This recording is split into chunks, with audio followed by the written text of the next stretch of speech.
Workers at Canada Post went on strike in a move that is expected to create delays and other disruptions to mail and parcel delivery, just as the Crown Corporation prepares for what's typically its busiest period. The Canadian Union of Postal Workers says it's came to the decision after a year of bargaining with little progress. Meanwhile, Canada Post says it's disappointed with the decision, which will have a significant and immediate impact on millions of Canadians, small businesses and charities who count on Canada Post during the busy holiday season.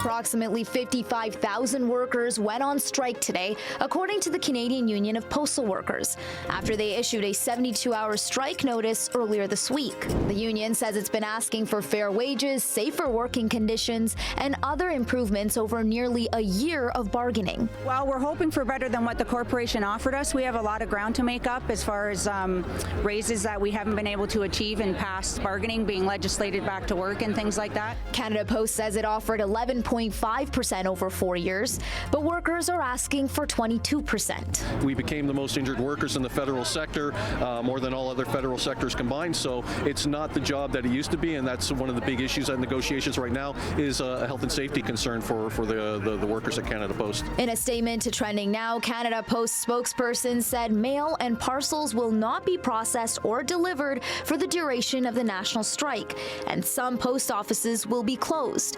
Service guarantees will be impacted for items already in the postal network, and no new items will be accepted until the national disruption is over. Ottawa has signaled it's not ready to intervene in the nationwide strike. Labour Minister Steve McKinnon says federal mediators are trying to help Canada Post reach a contract deal, but says the labour dispute must be resolved through negotiations. The strike comes on the heels of labour disputes at ports in BC and Montreal.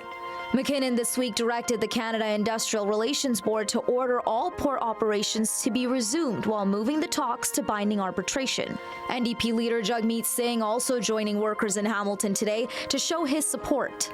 These workers have the right to strike. That's right. So our message to the Liberals is stay out of it. That's right.